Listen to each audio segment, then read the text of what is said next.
Okay, this is a pre-war turn 12. Both sides played their mobilisation cards.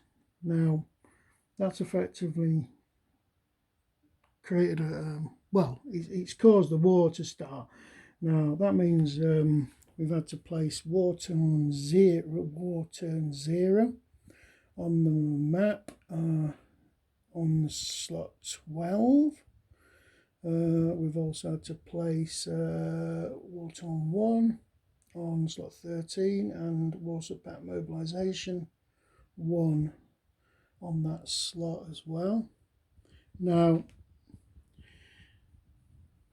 the big thing in Europe is the Soviets have got a chance to launch a surprise attack. Now, I don't know about this one.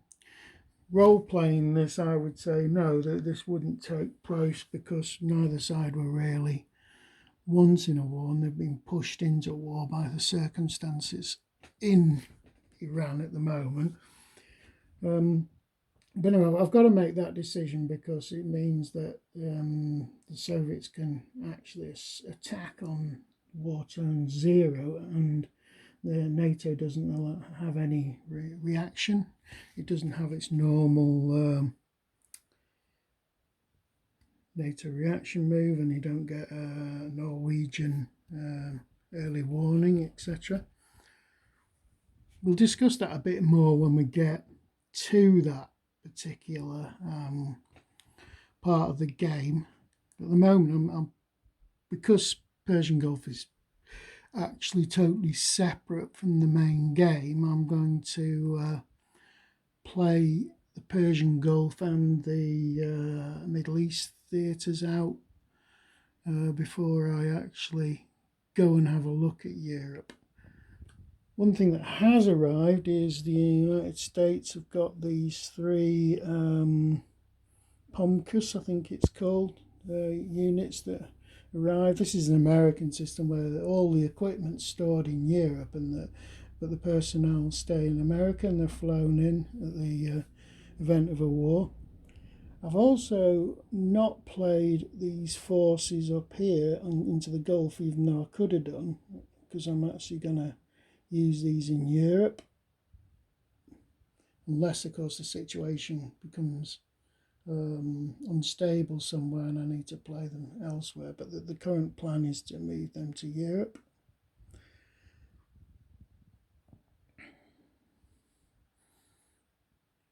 So that's it at the moment. I just wanted to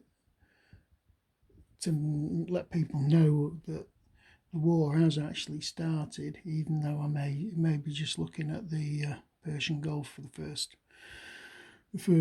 war video. Another thing, I did put a correction on my game before, that apparently in a pre-war situation you're not allowed to launch logistical and runway cratering, runway planes destroyed on the ground type missions. So none of those type missions were legit.